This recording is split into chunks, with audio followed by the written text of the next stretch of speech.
So came down to Manley Mere, which is this is almost like hallowed ground for me. This is kind of like sacred swimming for me. This is where I did a lot of my training for the Great British Swim. So for those people who don't know, that was when I floated all the way around Great Britain. Took 157 days, 1,780 miles. And I think since getting back on land, one thing that I've had to really look at is just rehab. So everything from, obviously I skipped leg day for 157 days. So I had to do a lot of land leg rehab, looking at my Achilles tendon, various things like that.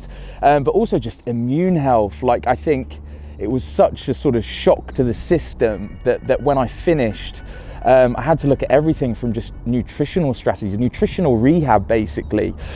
So been working with PhD now for a while, working with them in the lab, everything from formulations to their whole foods, and just looking to be basically a little bit kinder to my body after I asked so much from it for 157 days.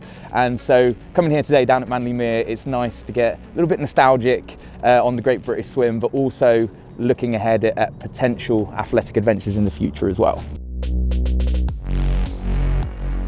So right now I'm in this weird period where it's still kind of post Great British Swim, but also pre-potential athletic adventure. So I joke and say I sort of semi-retired, hung up my goggles and said, there we go, you know, I've done my swimming quota for one lifetime, but kind of getting itchy feet, and I said I'd love to do a swim, but for a higher purpose, you know, whether that's for a charity, for a cause, something a little bit bigger.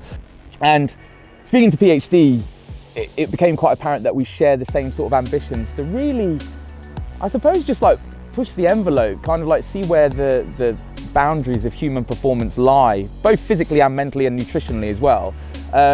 So where I'm at right now is this really funny place where I'm still working on rehab, but it's turning into prehab as we're eyeing up a few more athletic adventures.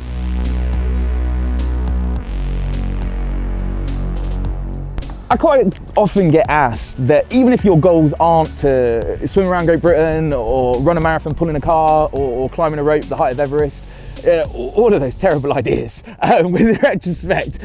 But the reason I did them is it taught me this valuable lesson that whatever your goal is, however big or small, start with the end and then start to reverse engineer and deconstruct it. And what I mean by that is, you know, if you say that you want to run your first 10K, but at the moment you can't run 1K, that's absolutely fine. Then how do you get from point A to B and put a systematic protocol in place where you get to that basically? And that's what I mean about the principles are the same. To quote Ralph Waldo Emerson, if you teach a man principles, he can create his own methods. And I think in the fitness industry right now, too often there's a lot of methods, you know, so people will start talking about, you know, sets, reps and everything like that. But in reality, human biology, human physiology, nutritional science, it's the same. So understand principles and don't necessarily get caught up in repetition and weight schemes.